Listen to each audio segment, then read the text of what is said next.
আমি 5 তারিখে যখন দেশ স্বাধীন পুনরায় স্বাধীন হইল, আমি আমার ওয়ার্ডের সভাপতি সেক্রেটারিকে সব ডাকে আনেছিলাম। আনার পরে আমি সবাইকে নির্দেশ দিয়ে দিছি যেন আমাদের ওয়ার্ডে আমাদের ইউনিয়নে যে কোনো বিশৃঙ্খলা না হয়। আমরা শান্তিপূর্ণভাবে বসবাস করতে চাই, নতুন বাংলাদেশ গড়তে চাই।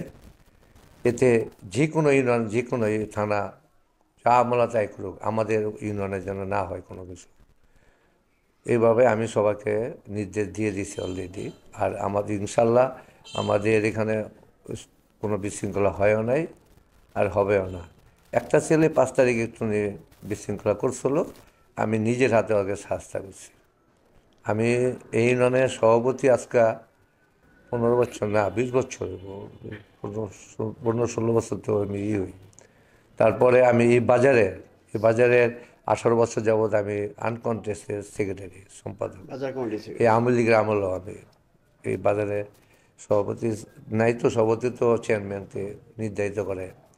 আমি আনকন্টেস্টে সাধারণ সম্পাদক আপনি হিসাবে। তো ছিলেনই না, তাহলে বাজারের দায়িত্ব কিভাবে করলেন? আমি তো ছিলাম, দেশেই ছিলাম, বাসায় থাকতে পারতাম না, দোকানে বসতে পারতাম না। আমি তো বাজারের খোঁজখবর, আমার বাসা তো সাথে, আমার বাড়ির সাথে বাজার।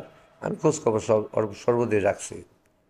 আর আমার বাজারে কোনো আওয়ামী লীগের ঢুকতেও দিয়ে নেই, আওয়ামী লীগের আমলে আওয়ামী লীগ ঢুকতে দিয়ে নেই, এখন তো কোনো প্রশ্নই আসে না। আমি আশা করি আল্লাহ যদি আমাকে রাখে, আমি এই বাজারে যতদিন বাচ্চা থাকি ততদিন সম্পাদকের পদ পাবো।